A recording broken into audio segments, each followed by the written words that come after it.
What's up, everybody? It's time for me to sit you down and tell you what movies and shows to look out for in the month of June. Let's start out with The Big Lebowski, which comes to Netflix on June 1st. It's a fantastic, trippy, weird fucking story that only the Coen brothers could think of. And it's got a great cast from top to bottom, not just Jeff Bridges, but John Goodman, Steve Buscemi, Julianne Moore in small roles. Like, there are all these tiny roles peppered throughout this movie that are like, so they make use of every single line. And you could do that to Peter Stormare, you could give it to Sam Elliott, Philip Seymour Hoffman, many other people. It is a fantastic performance movie. Next up is Stand By Me, coming to Netflix on June 1st as well. And when you really think about it, a movie where so much of it depended on this, like just the performances of young actors, kid actors basically, like it was a big risk, and it paid off in spades because these actors were really, really good. Not just younger Will Wheaton, but also Corey Feldman, River Phoenix, who made huge rest in peace to him as well. Jerry O'Connell when he was still chunky. This is pre-super sexy Connell or O'Connell, and also Kiefer Sutherland. Kiefer Sutherland in this movie is incredible. I have a weird connection to this because my parents actually gave me the middle name of Gordon because they couldn't think of a middle name for me, and they were watching this movie. They really loved it, and they were just like, fuck it, Gordon's a cool name. If only they were watching The Big Lebowski, my middle name could be The Dude. Next up is the entire Harry Potter franchise, which is returning to HBO Max on June 1st. I feel like a lot of different people love different installments of the franchise for different reasons. I'm very nostalgic for the first two. Other people love, Order of the Phoenix, Half-Blood Prince. Like, everyone has a different movie, I think, in this franchise that they're really attached to.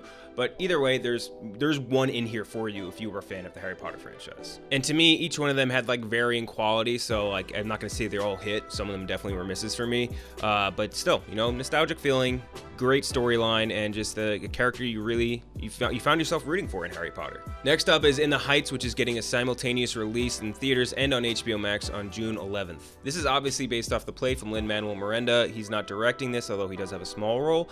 John Chu you probably recognize as the director of Crazy Rich Asians. This is the play that put Lin-Manuel Miranda on the map well before Hamilton. It's obviously a very big passion project for him as a guy who had grown up in Washington Heights. So, I don't think this is going to be bad, only because, I don't think he would let this get in the hands of the wrong people. It's like his baby, so we'll see. Next is Kung Fu Hustle, coming to HBO Max on June 1st. It is one of my favorite international comedies. It is so effortlessly funny and just sort of borderless because, a lot of foreign markets, and us included, like whenever we make a comedy, a lot of times it's built for our own domestic audience, which makes sense. But this one, I think it translates to any language well. It is so goddamn good. It's directed by and stars Stephen Chow, the same guy who did Shaolin Soccer. So if you've seen that but not seen Kung Fu Hustle, definitely watch Kung Fu Hustle because it's better than Shaolin Soccer. Next is Saving Silverman, coming to Hulu on June 1st. Saving Silverman is one of those comedies that just got lost in the shuffle of the early aughts, and it is so good and so funny, and just has a great cast. Steve Zahn, Jack Black,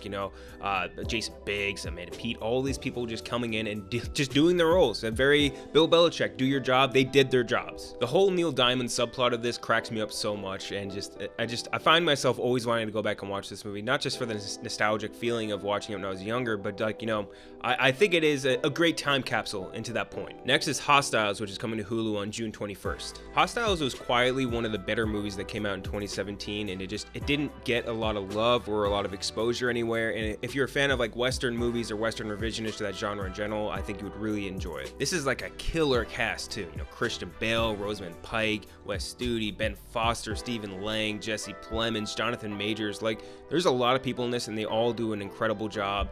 Christian Bale, obviously he's a star. He was just exceptional. It might be a little bit too much of a slow burn for some people, but I think if you're a fan of that Western revisionist genre, then I think you're kind of used to that by now. Next up is The Wrestler, coming to Prime Video on June 1st. For some reason, when a lot of people think of like the best sports movies or the best sports dramas, I don't think The Wrestler is something that is quick for people to note, but it is like, it should be. It's like a top, like probably 5-10 sports drama ever made. Mickey Rourke gave a performance that like I never really expected from him. He was really, really good, and you could see a lot of the pain and sort of suffering for that he poured in this role. They came from like an incredibly real place for him, because he obviously has a lot of personal issues that maybe kind of cross over the Venn diagram with the character he was playing. And I do think it's like a must watch, but if you're a wrestling fan, you should have absolutely already watch this, and if you haven't, go watch it right now. Next up is Dodgeball, coming to Prime Video on June 1st. I mean, it's Dodgeball. If you're a fan of any Barstool content, I'm only assuming you've seen it 200 times already, but it is always worth a rewatch. It's quick, it's funny, it's got lines that I think hold up very well over like the course of time, because it's almost 15 years old, probably over 15 years old at this point. So, you know, go give it another watch. Next is Luca, coming to Disney Plus on June 19th. This is for all you moms and dads out there, just letting you know that there's a big family release coming straight to Disney Plus very soon. No premiere access window. I mean, it looks kind of like, let's say, Little Mermaid mixed with like some bromance elements. It's got a pretty decent cast, not only from kid actors, but adult actors as well. Check it out. Why not? What do you got to lose? It's in your subscription. Let's hit some shows really quick, starting with Kim's Convenience. Season 5 is coming to Netflix on June 2nd. Kim's Convenience is like sneaky one of the funnier sitcoms to come out over the past 5 years. I don't think it gets a lot of love, and I don't know why, because it's extremely funny. It's got a ton of heart, and it strikes that balance between those two things very, very well. It's got great characters in it. If you are a fan of Marvel, Simu Liu is going to be playing Shang-Chi in the upcoming Marvel movie. He's one of the lead characters in this series, and they think that's a good way to get introduced to him because he's very good in this show. Next is part 2 of Lupin, which comes to Netflix on June 11th. Lupin is a French series on Netflix that is very, very intriguing. It's kind of based off of this old French gentleman thief story.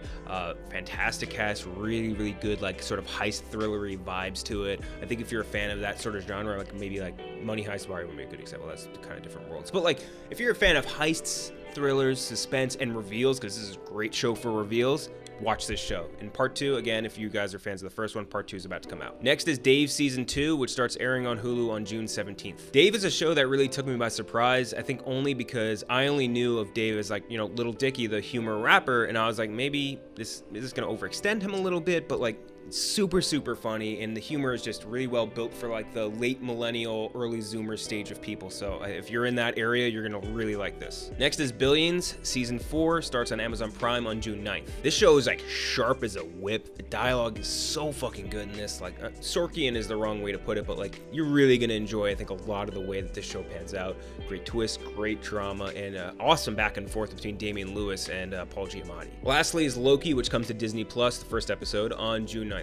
I'm super pumped for this show because we're really going to get the chance to like go into the weeds and do some crazy weird shit, almost in the same sense of WandaVision, but I think that in truth, like Loki is a far more intriguing character than Wanda was or than Vision was. So really, really pumped up for this. All right, that's it for this month. You can also click the link in the description, which will bring you to a full list of all the movies, all the best ones that I hand selected out that are coming to every single streaming service, and all the best shows, and all the movies and shows that are leaving streaming and when they're leaving streaming, so you know when to catch them. And as always, make sure to use movierankings.net to find out what to stream and where to stream it. And make sure to like, subscribe, and all of that fun stuff. I'm Ken Jack. See you next time.